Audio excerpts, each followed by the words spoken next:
इंसान बनो, एक शिक्षाप्रद कहानी। मैं अपने दोस्तों के साथ फेमस लस्सी की दुकान पर बैठा था। हमने लस्सी का ऑर्डर दे दिया था। कुर्सियों पर बैठकर हम सभी यार दोस्त हंसी ठिठोली कर रहे थे। दुकानदार हमारा ऑर्डर तैयार कर रहा था।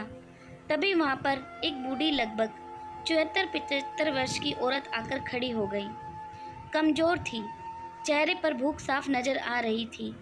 आंखें चेहरे में अंदर घुसी हुई थी, लेकिन आंखों में पानी चमक रहा था।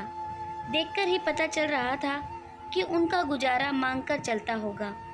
मैंने उन्हें देने के लिए अपने जेब में हाथ डाला, लेकिन पता नहीं मुझे क्या सूझा कि मैंने अपना हाथ रोक लिया।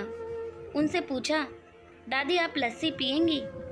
मेरी ये बात सुनकर दादी कम और मेरे दोस्तों को ज़्यादा आश्चर्य हुआ, क्योंकि अगर मैं उन्हें पैसे देता तो 5 या 10 रुपए देता, लेकिन लस्सी तो 40 रुपए की थी।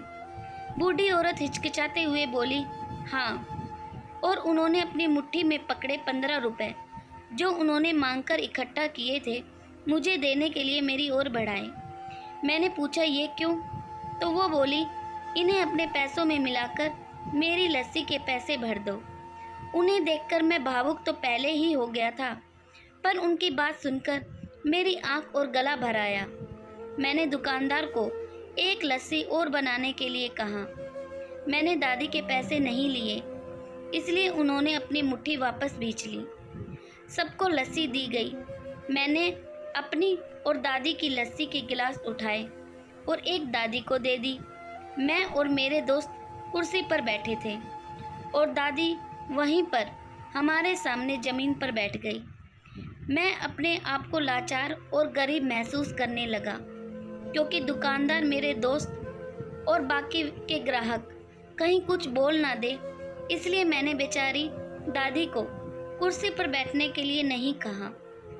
मैं घुटन महसूस करने लगा।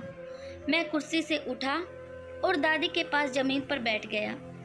ऐसा करने के लिए मैं आज़ाद था और इससे किसी को कोई परेशानी हो, इसका कोई प्रश्न ही नहीं था। मेरे दोस्त बड़ी अजीब नज़रों से मेरी तरफ देख रहे थे।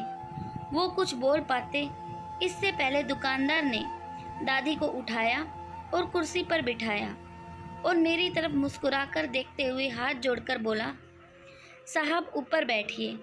मेरी दुकान पर ग्राहक हजारों आते हैं, इंसान जिसमें इंसानियत हो कभी कभी आते हैं। दोस्तों, आशा करती हूँ आपको ये कहानी पसंद आई होगी। कहानी अच्छी लगी तो प्लीज़ वीडियो को लाइक, शेयर एंड चैनल को